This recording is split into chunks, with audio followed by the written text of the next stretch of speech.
Hi, I have somewhat limited space on my computer, and I always make a mistake of drawing out videos that I intend to be a bit more condensed, such as the last one. So I'll try my best to not make this one too long. But I do want to talk a bit about No Time to Die. Now, just a disclaimer, if you have not seen the film, stop watching now. If you have not seen the film, stop watching now, because there will be spoilers in this, and I know that for Bond fans, we've waited 6 years for this film. Um, 2 years really, but 6 years essentially since the last Bond film. That's actually the longest hiatus since the gap between License to Kill and GoldenEye. I don't know what the precise period is. This might even be slightly longer. Um, so in terms of that waiting period, how was the film? Well, I'm going to do something of a review, then look at the future of Bond. Um, this isn't going to be a normal review. I'm not going to just look at it scene by scene or something like that. Um, I was pretty impressed. I thought it was definitely worth watching. I wasn't disappointed. I thought that there was some very good action sequences. But that's okay, good. I want to go a bit deeper than that. I thought that in fact, the intrigue of the whole Craig era is one of its strengths. The fact that it isn't just formulaic. I think that the Craig era is probably the most sophisticated of the entire Bond series, from vintage Bond right up to Brosnan. I think that the Craig era is the most intricate. Um, in terms of, for example, the stories overlapping, and in terms of the personal touch. This is not to say that previous Bonds were flat, but I think that what Daniel Craig has brought to it is probably a deeper humanity than any of the other Bonds. By which I mean, not that he's a humane figure, he's a morally ambiguous figure, but in the sense that the five Craig films, you see things get under Bond's skin in a way that none of the other films did. And I'm a huge Pierce Brosnan fan. I grew up with the Pierce Brosnan era, and I still have affection for that. But I think in the Craig era, there was, aspects that really, really got under his skin, and there was layers to that. So this film, the opening sequence, at one point I thought, oh goodness, I hope they really do the opening sequence, like the famous art credits, which is always a big, big feature of Bond films. This was probably the longest intro ever. I reckon a good 20-25 minutes. From the opening scene of Madeline's background to the scene where Bond is visiting Vesper Lynd's tomb in Italy. He's with Madeline in Italy, and that tomb exploding scene, whoa, and the motorbike chase. I mean, the amount of adrenaline in those first 20 minutes is incredible. I did notice one slight flaw, and I don't know if anyone else noticed this. The character Safin, i.e., played by Rami Malek, we see him in the beginning. He's obviously got the mask, and again, this is for people who will have seen the film. Um, and then he is sort of he is out to get Madeline's father, Mr. White, and there's that whole team. But I'm thinking he's about the same age as Madeline, right? The actor's 40. Um, she might be a bit younger actually, but they're roughly the same age. In that opening scene, he's a grown man and she's a little girl. So sort of thinking in terms of time frame. Uh, I think Rami Malek had screen presence. I think he was a real creep, which is what you want in a good villain. Um, he's one of the youngest ever, not the youngest actually. I googled that last night. I was just curious, and it turns out that actually Miranda Frost, excuse me, well yeah, Miranda Frost for sure. She was only 22. Rosamund Pike, and she done Die Another Day. Gustav Graves. And also, so Gustav Gray is played by Toby Stevens in Die Another Day, and Sophie Marceau in The World Is Not Enough. They were only both 33, respectively. Rami Malek's 40, so actually he's not the youngest, but he's certainly younger. I mean, 13 years younger than Craig. I'm not saying that's the problem, but just in terms of the chronology, it would have meant that he would have been a teenager at most in this scene where she's a little girl. So I'm just wondering about that.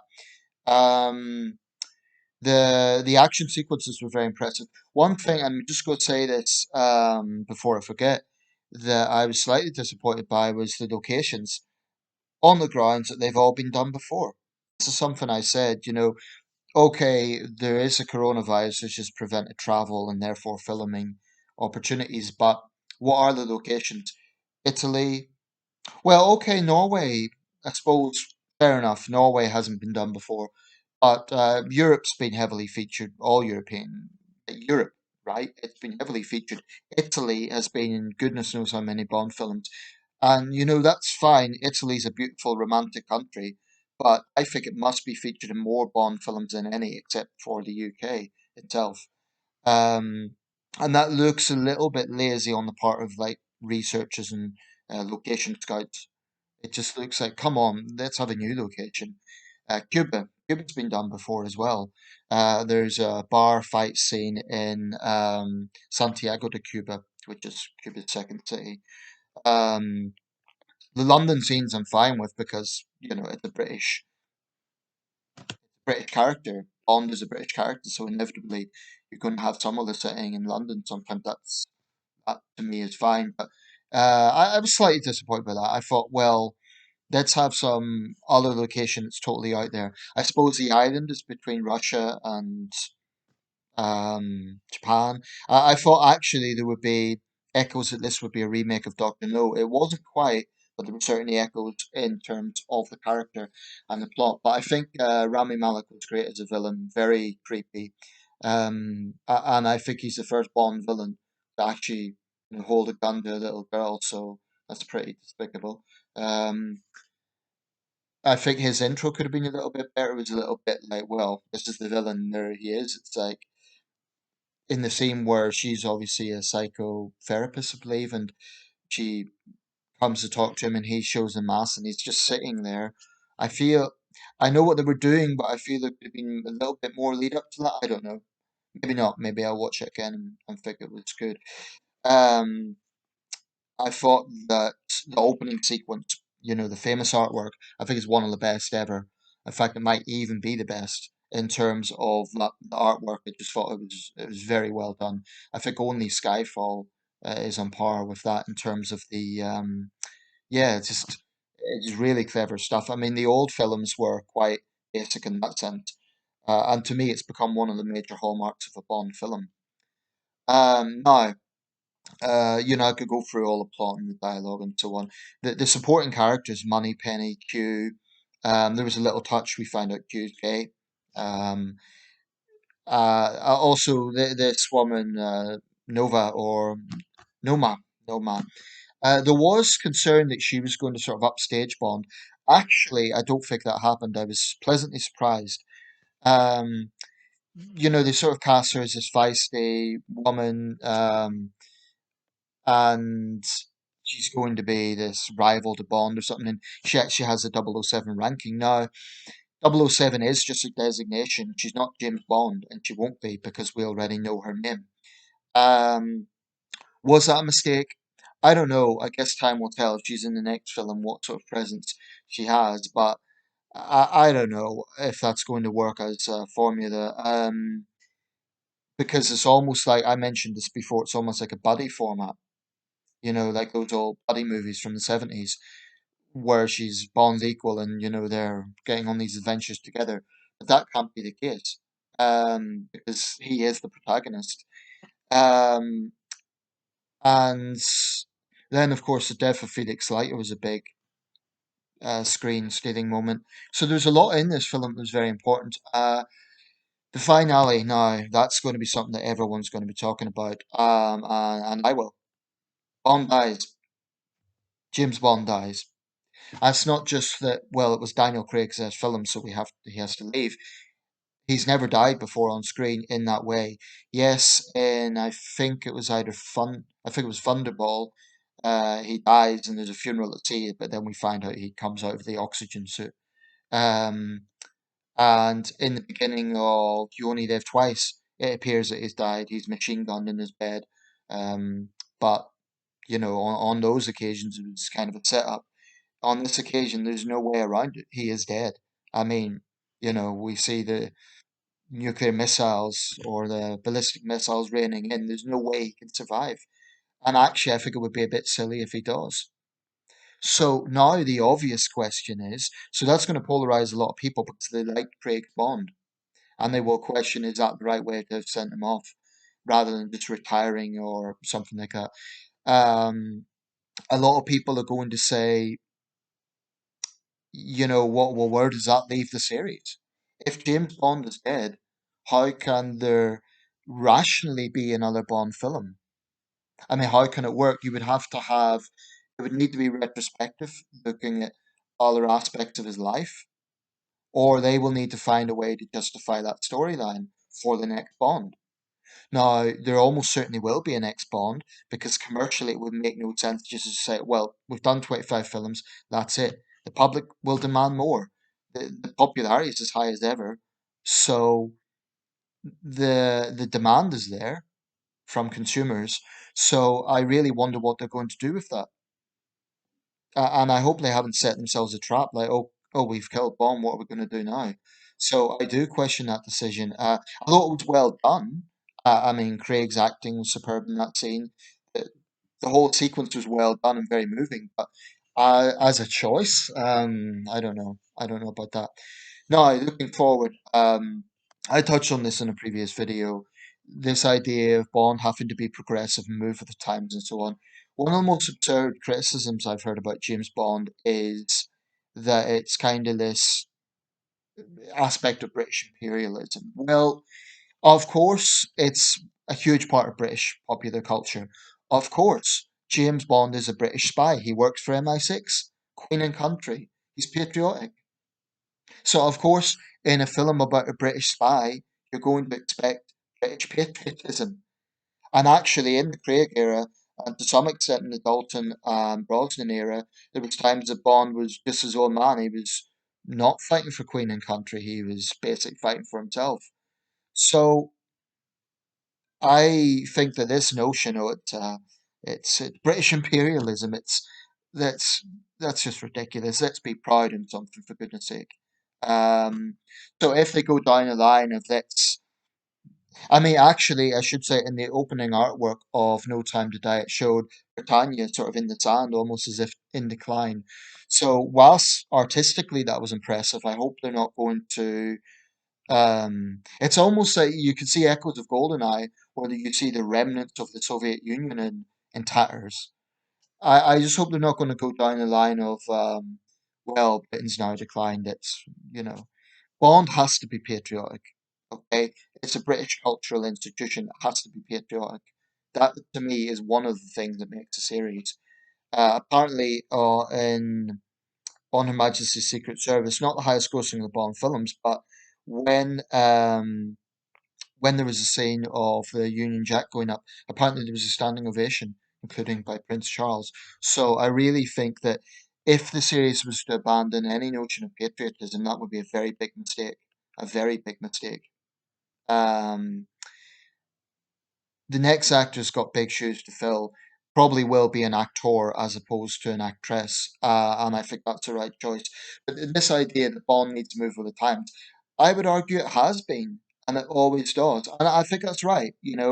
So for example, having a gay Q, it's just a little touch. I don't think that's necessarily wokeism. I don't think it's necessarily, politically correct. Why not? We are a diverse society. Why can't there be? Um, uh, what would Q's job be? System analyst, intelligence analyst. Why can't he be gay? To something like that. It's subtle, and it's not. I'm fine with that. I'm totally fine with that. And I think that Naomi Harris is the best money penny. Um, no disrespect to the Canadian lady, Louise Maxwell, who played her before, but I think really Naomi Harris is a great Moneypenny. I really like her as Moneypenny. So there's things like that I hope they don't discard, and I hope that Q, Moneypenny go into the next film. I think that Ralph Fiennes as M. You know, he had big shoes to fill. You know, Judi Dench was always going to be hard to replace, but I think he's done a fine job. I think he's a good M. So you know, the formula is all still there. One thing that producers should never do is make it unrecognizable. There must always be exotic locations, beautiful women, action, an intriguing storyline, a good villain. Um, Gadgets aren't absolutely necessary, but they help. Um, what else? The opening artwork, that's critical. A good catchy song. And by the way, I think Billie Eilish's No Time to Die is one of the better theme tunes. Um, in the Craig era, just quickly to rank it, I still think Skyfall is very hard to beat, and I think the ending of this one's going to polarize people. But is it disappointing? No, I think it is one of the strongest Bond films. I would put it probably. I think it was very good. I would honestly say it might be second only to Skyfall. I think Skyfall for me probably is still at the top, but I think No Time to Die will survive the test of time. I think it's definitely one of the stronger Bond films, and not just of the Craig era. Um, I think it is generally one of the best Bond films. So it's going to be good to see what the next one is. Who the next actor is. There's going to be a lot of hype around it. This series isn't going anywhere. I'm not saying franchise. I'm not using the American term franchise. The Bond universe is not going anywhere. 60 years next year. Um, But in terms of evolving, of course it should. I've no problem with that. As long as it's done in a subtle way, as long as it's not so obviously like going down a woke path of let's make Bond a transgender woman or something like that. You know, something that would be so radically out there that it's just it betrays the source material. Um, I am not saying, by the way, there's anything wrong with a trans character in that sort of film. I'm not saying there's anything wrong with a strong leading woman in that sort of film. But you cannot just take a role like James Bond and change it from the source material. Now, Craig has very effectively managed to kind of evolve Bond. He is far less of a womanizer than the previous Bond. He's still very much a man's man. He's a tough guy. He has all those aspects that Bond has, but a little bit less of a misogynist in that sense. So I think Bond has evolved, and that's totally reasonable. In fact, one of its survival skills is the fact it does evolve. But I also think it's important not to evolve so much to be unrecognizable. And for me, the character Bond is central to that. Bond has to look like Bond, which means being a man, certainly. Being a British man, preferably. Well, not even prefer. I just don't see an American Bond. No disrespect to our cousins over there, but. And I know that an American guy, I forget who played him in the radio production in the 50s, but James Bond is British. Um, could Bond be black? I think that's definitely more plausible than Bond being a woman. You know, why couldn't a black British guy play Bond? I'm not totally against that idea. I'd be okay with it. I think Idris Elba, I know there's a lot of speculation around him. He's simply too old. He's in his mid 50s now. Fine actor, but he's on the older side of things. But there's a lot of people out there that could possibly do it. Chiwetel Ejiofor is a fine actor. Um, could he be Bond? I don't know. He's got a name that's difficult to pronounce, and that's no disrespect. I think he's a fine actor, but there's a lot of little nuances that need to be considered in casting. Um, anyway, I will close it there.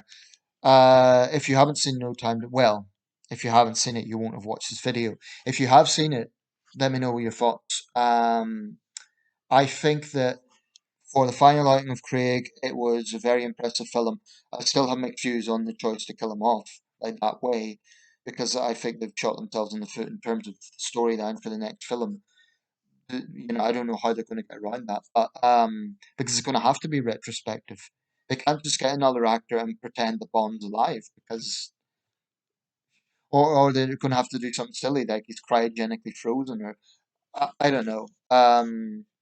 I just think that might have been I think they're going to have to do a retrospective for the next film, i.e., go into the past or something. And I'm not sure about that. You know, if they have a film that, well, this is James Bond, we're going to set this in the 60s. I don't think I would like that because it would be a retrospective. It wouldn't be on for the times. I'm not sure I would like that format. Let me know your thoughts.